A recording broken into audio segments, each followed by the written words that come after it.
السلام عليكم. تعالوا معايا النهارده هنعمل معاكم الريش بشكل جديد وطعم رهيب. هنعملها مع بعض واحده واحده.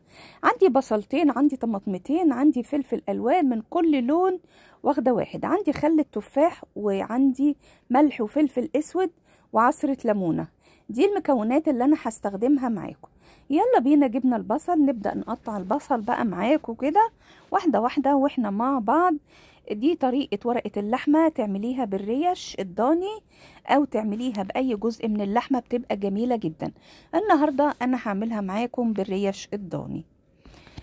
مسكتها كده وقطعت البصل زي ما انتم شايفين، كله يبقى مكعبات كده، لا رفيعة ولا تخينة. ليه؟ انا عايزة كل الخضار ده في الاخر هيستوي مع اللحمة ويطعم فيه ويبقى كده بيور، هيبقى رهيب جدا وطعمه جميل وخطير. خلينا ماشيين مع بعض واحدة واحدة واحنا بنعمل كده مع بعض البصل بتاعنا بسرعة بسرعة كده. سكينتك حامية كده وعلى طول تنجزي، هيطلع معاكي رهيب وطعمه حكاية. ممكن اكون عملته معاكم قبل كده الطريقة دي، بس صدقوني اجمل واروع طريقة ممكن تعمليها. جبت عندي هنا كده صينية غويطة، حطيت فيها 3 ورقات فويل عشان نكتمه. انا عايزة اكمره. دي ورقة الريش جميلة جدا. اول ما قطعتي البصل انزلي عليه بالملح والبهارات والفلفل الاسود. ماشي، قلب قلب قلب قلب، هو فلفل اسود بس. ماشي، وكده احنا قلبناه وركناه. يلا بينا بقى ناخد الباقي ونقطعه. انا عايزه البصل بالفلفل الاسود والملح يديني طعم كده جميل.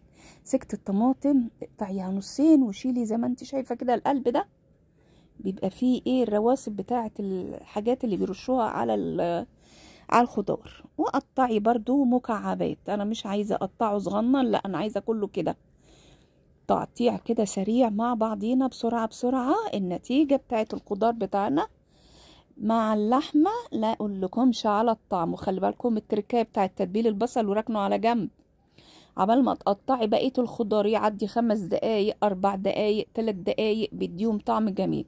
يلا بينا، جبنا الطماطم يلا وحطيناه فوقيها، مش هنقلب، خلي البصل تحت مع الملح والفلفل. ننضف بقى كده، ويلا بينا نجيب الفلفل ونبدأ نطلع البذر وننضف الدنيا كده. نضفي بقى البذور دي كلها وطلعيها. ماشي، كله كده نضفيه الاول، وبعدين امسكيه برضو قطعيه كده مكعبات كبيرة. ماشي، ما تنعميش، خليكي ماشية معايا خطوة خطوة زي ما انتوا شايفين. ما شاء الله كله مية. عايزه اقول لكم انا بقطع يعني ما شاء الله فريش بنطور ميه. خلاص كده جيبي على جنب، ويلا بينا برضو فوقيه مش هنقلب، واخدين بالكم؟ مش هنقلب. انا عايزه البصل بالملح والفلفل زي ما هو. جبت الاخضر كده برضو، قطع قطع قطع، ظبطي كده الدنيا كلها. منديل ومسحي كده، وتجيبي يلا اللي بعديه وقطعي برضو قطع قطع. برضو هنرجع تاني بقى نقطعه كده، بعدين اديله قطعية كده بالطول. ماشي، واحدة واحدة كده مع بعضينا واحنا شغالين. كل الحاجات دي هتديله تسكيرة وطعم كده جميل. يبقى الفلفل مسكر مع الطماطم مع ده، الصوص بتاعها رهيب. يا سلام بقى كمان لما تاخدي منه وتعملي منه كبسة رهيبة. خلاص كده خلصت، تمسكوا كل ده بقى قلبيه مع بعض. كل ده خلاص، البصل بقى خر ميته، الطماطم نزلت عليه ريحت معاه. يلا قلبنا الدنيا مع بعضها. جيبي بقى طلعي نص الكمية. ماشي، وخلي الفرشة كده. انزلي بقى بالريش، نزلنا بالريش، قلبي بقى قلبي، وانزلي بالجزء التاني.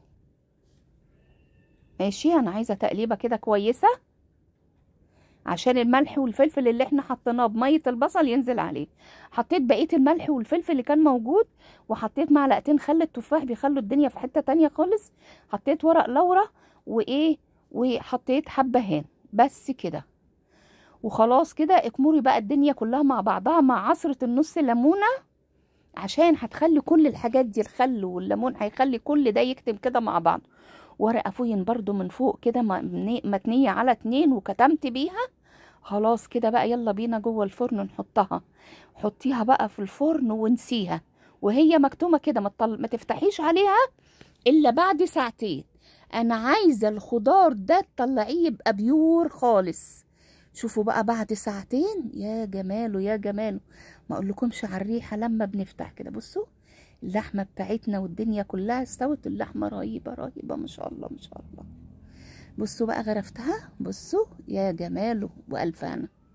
جربوا الطريقة دي وهتدعولي على الطعم بتاعها. ممكن تاخدي بقى من الخضار اللي فيها والصوص ده وتعملي رز. واقول لكم كل سنة وانتم طيبين وبخير وبصحة. باي باي.